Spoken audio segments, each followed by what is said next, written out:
Sad कहानी इन हिंदी। ये कहानी एक ऐसे लड़के की जिसे उसके प्यार में 2 बार इनकार मिला, लेकिन आज भी शायद उस लड़की को भूल नहीं पाया। तो आइए मैं और आप साथ सुनते हैं और जानते हैं कि क्या है आदित्य और खुशी की सैड लव स्टोरी। आदित्य पढ़ने में थोड़ा एवरेज और लड़की के मामले में थोड़ा कच्चा था। उसकी मुलाकात 11th क्लास में खुशी से हुई। खुशी पढ़ने में अच्छी और अपने फ्यूचर के बारे में सोचने वाली लड़की थी। धीरे धीरे 11th ख़त्म होते होते वे अच्छे दोस्त बन गए थे और 12th में आदित्य ने खुशी से अपने प्यार का इजहार कर दिया, लेकिन खुशी ने इनकार करते हुए बड़े प्यार से उसे समझाया कि इससे हम दोनों की ज़िंदगी खराब हो जाएगी, क्योंकि हम ना ही क्लास में पढ़ाई कर पाएंगे और ना ही घर पर। आदित्य को खुशी की बात थोड़ी बुरी लगी, लेकिन फिर उसे समझ में आ गया कि खुशी सही कह रही है और उसने अपने फ्यूचर और पढ़ाई पर फोकस करना शुरू कर दिया। और अब आदित्य किसी भी लड़की से बात नहीं करता था, यहाँ तक कि खुशी से भी नहीं।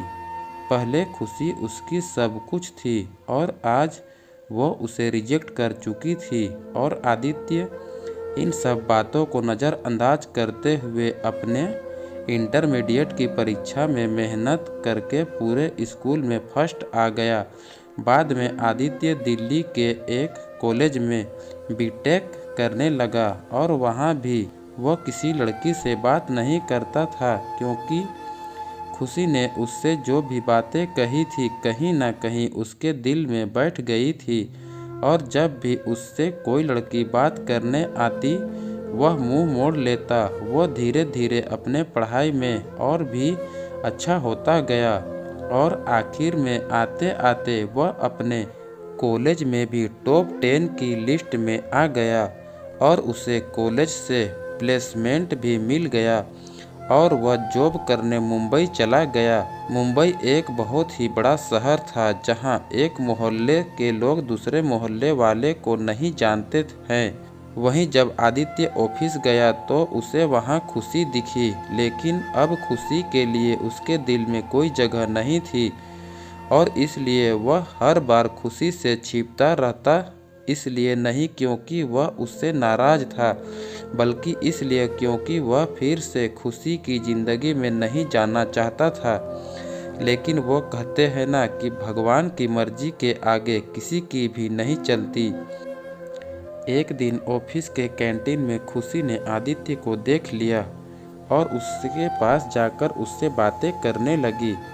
आदित्य के पास भी खुशी से बात करने के अलावा और कोई भी विकल्प नहीं था। दोनों के दिल में पिछले 4 सालों से जो भी दर्द था उन्होंने एक दूसरे को बताया और खूब सारे बातें की। खुशी ने उससे बिछड़ने के बाद अपने सफ़र के बारे में बताया और आदित्य से उसके बारे में पूछा, जिसके बाद आदित्य को भी कहीं ना कहीं लगने लगा था कि खुशी गलत नहीं थी और आदित्य को भी फिर से खुशी से प्यार हो जाता है। कुछ दिन बीतता है और दोनों की दोस्ती और भी गहरी हो जाती है और एक दिन अचानक आदित्य खुशी से बात करते करते उससे अपने प्यार का इजहार कर देता है, लेकिन खुशी फिर से इनकार कर देती है। और जब आदित्य इसकी वजह पूछता है तो वह बताती है कि उसकी शादी तय हो गई है। वह 1 महीना बाद ये जॉब छोड़ देगी। जब ये बात आदित्य को पता चली तो वह एक बार फिर से टूट गया, जिसके बाद वह अपने आप को संभाल नहीं पाया और एक चिट्ठी खुशी के लिए छोड़कर चला गया।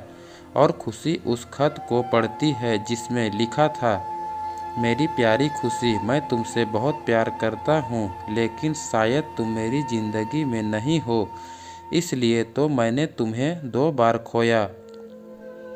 कोई भी इंसान इतना बदनसीब कैसे हो सकता है कि अपने प्यार को 2 बार खोए। मैं नहीं जानता कि मैं तुमसे दूर रहकर जी पाऊंगा कि नहीं, लेकिन अगर तुम्हें किसी और से शादी करते देख लूँगा तो पक्का जी नहीं पाऊँगा। इसलिए मैं तुम्हें और इस शहर को छोड़ के जा रहा हूँ। शायद तुम मुझे भूल पाओ, लेकिन मैं तुम्हें कभी नहीं भूल पाऊँगा। मैं भगवान से प्रार्थना करूँगा कि तुम्हें और तुम्हारे होने वाले पति को हमेशा खुश रखे। तुम्हारा प्यारा आदित्य। खत पढ़ने के बाद खुशी रोने लगती है और आदित्य को बहुत ढूंढा पर वह कहीं नहीं मिला। और बाद में खुशी ने अपने परिवार की खुशी के लिए अभिषेक से शादी कर ली।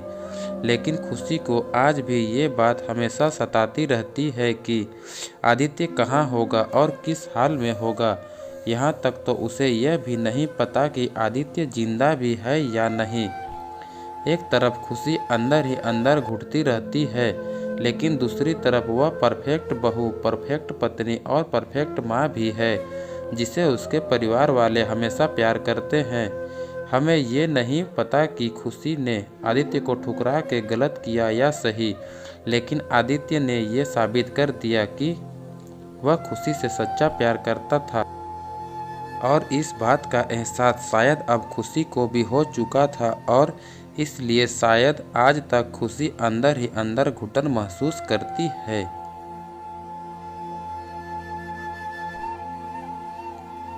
फ्रेंड, यह स्टोरी आपको कैसी लगी हमें कमेंट के माध्यम से ज़रूर बताएं, और ऐसी ही कहानी सुनने के लिए हमारे चैनल को सब्सक्राइब करें। धन्यवाद।